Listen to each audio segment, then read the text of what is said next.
खरीद फरोख्त में वो लोग विश्वास करते हैं और यही किया है वो लोग। हम लोग कभी खरीद फरोख्त की बात नहीं की है। पानी नाक से ऊपर चढ़ गया था, तब में जनता ने हमको इजाज़त दिया कि अब नीतीश कुमार के साथ आपको नहीं रहना है। और ख़ास करके मर्ज करने का जो प्रस्ताव आया था कि पार्टी में मर्ज कर जाइए, तो ये हम लोगों को गवारा नहीं था। नीतीश कुमार कर रहे हैं क्या? ये सब बात न कर रहे हैं, इसीलिए लोगों ने हमसे कहा। सर, बिहार की राजनीति में आपका एक बहुत बड़ा स्थान है, लेकिन कल ललन सिंह का बयान आया कि छोटी दुकान का क्या फायदा है। देखिए, हम उनका सम्मान करते हैं। उनका जो भी इरादा रहा हो कहने का, हमको उससे कोई मतलब नहीं। लेकिन दुनिया के लोग कह रहे हैं, और साधारणतया ये अर्थ भी लगाया जा सकता है कि दुकान का मतलब होता है खरीद फरोख्त। तो वो माफ़ करेंगे, खरीद फरोख्त में वो लोग विश्वास करते हैं और यही किया है वो लोग। हम लोग कभी खरीद फरोख्त की बात नहीं की है। हमारी दुकान ये नहीं रही है। हम जनता के हित में जब मुख्यमंत्री के रूप में 34 निर्णय लिए थे, उसी को इम्प्लीमेंट कराने के लिए हमने हिंदुस्तानी अवाम मोर्चा सेकुलर का गठन किया और उन्हीं निर्णयों को इम्प्लीमेंट कराने के लिए पार्टी का हम लोग निर्माण कर के काम करते रहे, नीतीश कुमार का समर्थन किया। लेकिन अब पानी नाक से ऊपर चढ़ गया था, यानी जो भी निर्णय हमारे थे उन सब निर्णय को तोड़ मरोड़ करके नीतीश कुमार या तो हाफ हैजर्डली इम्प्लीमेंट किया या तो नहीं किया। इसके लिए हमको जनता का जवाब देना पड़ रहा था। और जनता, हमारे जो कार्यकर्ता लोग हैं, चाहे नेशनल काउंसिल में बैठक किया हो या कोर कमेटी की बैठक किया था, सब में जनता ने हमको इजाज़त दिया कि अब नीतीश कुमार के साथ आपको नहीं रहना है। और ख़ास करके मर्ज करने का जो प्रस्ताव आया था कि पार्टी में मर्ज कर जाइए, तो ये हम लोगों को गवारा नहीं था। इसलिए आज हमारे लोग जब इस्तीफ़ा संतोष कुमार दिए हैं और ये निर्णय हुआ है कि हम किसी पार्टी में मर्ज नहीं करेंगे और हमारी पार्टी इंडिपेंडेंट हो कर के काम करेगी, चाहे चुनाव का मामला हो या संघर्ष का मामला हो। और इसके लिए हमारे लोग आज जुबिलियंट हैं, आज फटाका फोड़ रहे हैं कि मांझी जी ने अच्छा निर्णय लिया है। क्या अकेले चुनाव लड़ेंगे सर? अब तो 18 तारीख को जो हम लोग कार्य समिति की बैठक बुलाई है, हम कार्य समिति की बैठक में निर्णय लेंगे कि हम लोगों को क्या करना है। जदयू सर, जदयू ये करे कि हमने तो उनको मुख्यमंत्री बनाया, वो इतना सम्मान दिया, लेकिन फिर भी मांझी जी चले गए, ये अपने आप में समझ से बाहर है हमारे की। हाँ, ज़रूर समझ से बाहर उनको होगी। और हम किसी का खिलाफत नहीं करते हैं।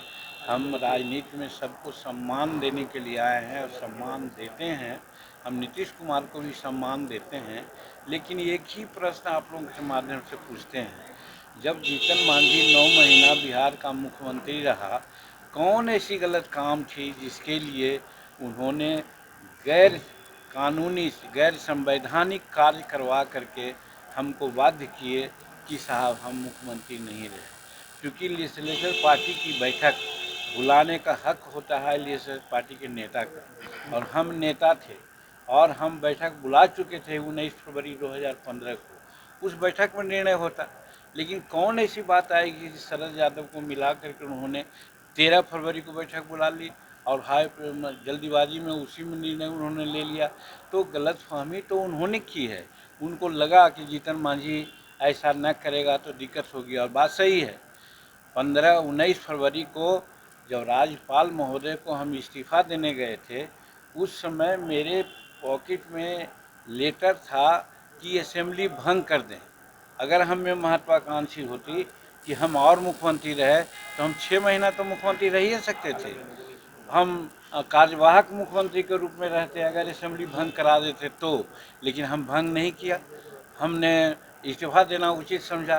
तो ये जवाब उन लोगों को है। अगर ये कहते हैं तो वो गलत कहते हैं कि कोई महत्वाकांक्षी बात को लेकर के हम चलते हैं।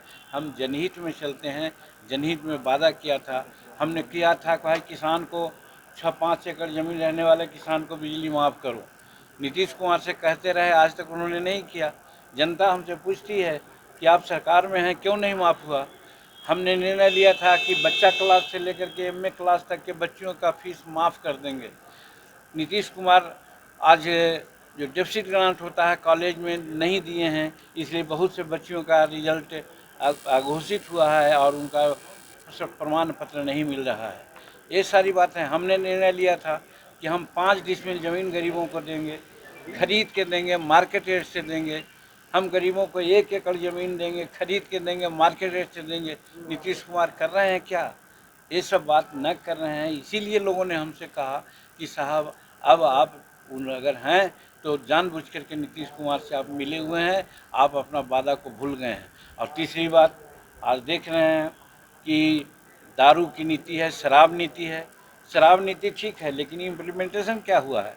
70% गरीब जो मामूली है, एक आध बोतल या आधा बोतल पीता है, उसको जेल में भरा गया है। क्योंकि उससे पैसा मांगा जाता है, वो पैसा नहीं देता है, इसलिए वो जेल में चला गया है। 70% लोग, उसके बाल बच्चे क्या कर रहे हैं उसका फिक्र है नीतीश कुमार जी को। इसके लिए हम कहा है, असेंबली में बोले हैं, पेपर के माध्यम से बोलते रहे, आप लोग ही सब जानते हैं, लेकिन तो सुने नहीं। आज बालू की नीति है, समूचा रोड खराब हो रहा है। जहाँ 20 टन ले जाना है 60 टन ले जा रहे हैं। और वैसा नदी जिसका बेड था अगर 1 फीट गहरा और जिसमें पानी आता था तो खेतों में जाता था, आज वो 3 फीट गड्ढा हो गया। अब 2 फीट भी पानी आएगा तो उसमें नहीं जाएगा। आज हज़ारों हज़ार किसान मारे जा रहे हैं और उनका खेत बंजर पड़ रहा है। इस माने में भी खास करके हमारे इमामगंज डुमरिया बांके बाज़ार में हो रहा है। हम मना किया, हम निर्णय उनसे अनुरोध किया कि आप बालू उठाओ, बंद कराइए, लेकिन उन्होंने बंद नहीं कराया। तो आखिर हम भी जनता के लिए किया है, जनहित में किया है, महत्वाकांक्षी के लिए कुछ नहीं किया है। और फिर पुनः दोहराते हैं कि अगर महत्वाकांक्षी जीतन मांझी में रहता तो 19 फरवरी को रिजाइन नहीं करता, वो असेंबली को भंग कर देता।